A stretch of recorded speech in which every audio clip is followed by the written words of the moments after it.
मित्रों,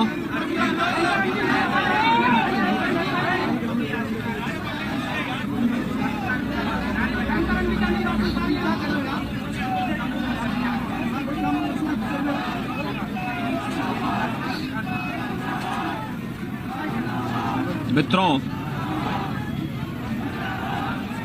22 अप्रैल को पहलगांव कश्मीर के अंदर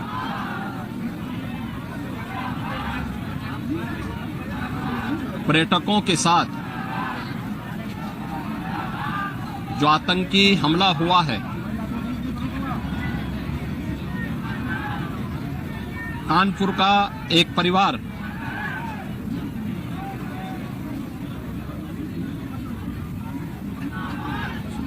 भी उस आतंकी हमला का शिकार यहां का एक नौजवान हुआ।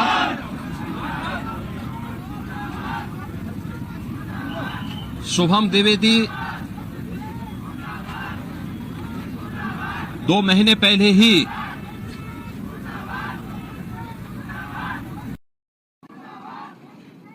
जिसकी शादी संपन्न हुई थी, यह पहलगांव का आतंकी हमला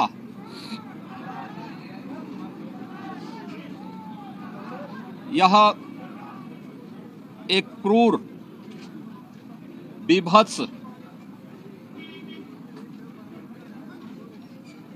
कायराना कृत्य है। न केवल देश ने बल्कि दुनिया के हर सभ्य समाज ने इस घटना की निंदा की है।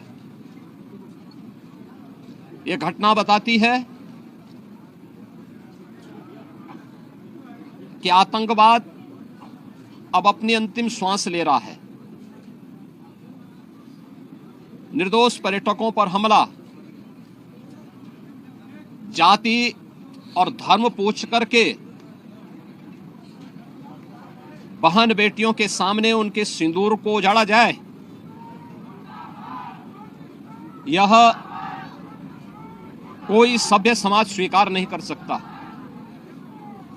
और खास तौर पर भारत के अंदर यह कतई स्वीकार्य नहीं है।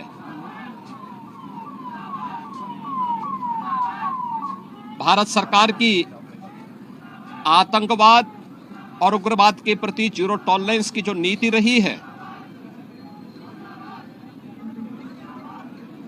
वह प्रभावी ढंग से आतंकवाद का नेस्तनाबूद करेगी। और आपने देखा होगा, कल इसकी शुरुआत, इसके ताबूत पर अंतिम कील ठोकने की शुरुआत हो चुकी है। आदरणीय प्रधानमंत्री जी की अध्यक्षता में सीसीएस की बैठक में जो निर्णय लिए गए हैं, आदरणीय गृह मंत्री जी ने स्वयं उन क्षेत्रों का दौरा किया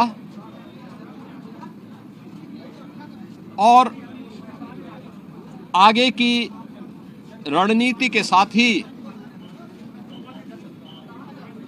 आतंकवाद और उग्रवाद के खात्मे की एक नई पहल के लिए अब पूरा भारत आगे बढ़ा है।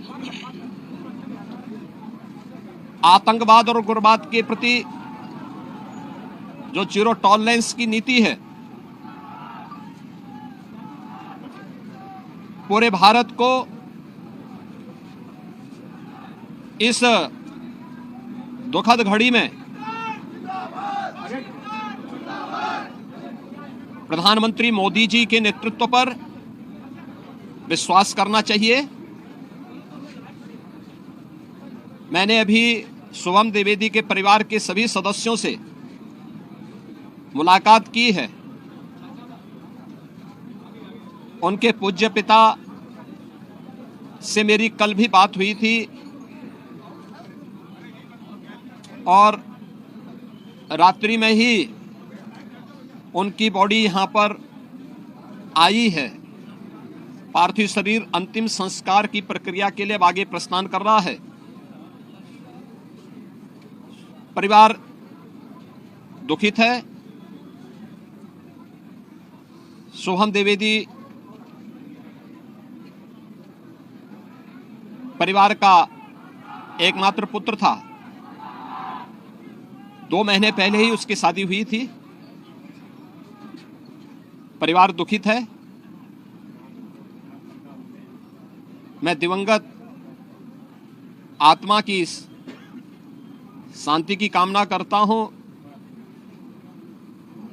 परिवार के लोगों के प्रति हमारी पूरी संवेदना है। दुख की इस घड़ी में पूरा देश इस अमानवीय और बर्बर कृत्य की निंदा करता है और इस बात के लिए भी हम आश्वस्त करते हैं कि जिस तरीके से वहां पर जो कृत्य उन आतंकवादियों ने किए हैं, हिंदू मां बहनों के साथ जिस प्रकार की बर्बरता उनके सामने ही उनके सिंदूर के साथ किया गया है, इसी प्रकार से आतंकवादियों और उनके आकाओं को उसकी सजा जरूर मिलेगी। इसमें कोई संदेह किसी को नहीं होना चाहिए। मैं पूरे परिवार, हम और हमारी पूरी सरकार, डबल इंजन की पूरी सरकार पीड़ित परिवारों के प्रति साथ खड़े हैं। याद रखना, ये डबल इंजन की सरकार है और ये सरकार इस प्रकार की किसी भी बर्बर और अमानवीय आतंकी घटना को लेकर, उग्रवादी घटना को लेकर के जीरो टॉलरेंस की नीति के तहत कार्य करना जानती है। यह वह सरकार नहीं जो आतंकवादियों पर दायर मुकदमों को वापस लेती हो या वहां पर भी अपना वोट बैंक देखती हो। पूरी सख्ती से ऐसे तत्वों के विषैले फनों को कुचलने का कार्य होगा जिन लोगों ने आतंकी घटना को अंजाम दिया है या इस साजिश का हिस्सा बने हैं। यह जीरो टॉलरेंस की नीति देखने को मिलेगी और हर व्यक्ति इस घटना के जो परिणाम अब सामने आएंगे उसको भी देखेगा। धन्यवाद जी।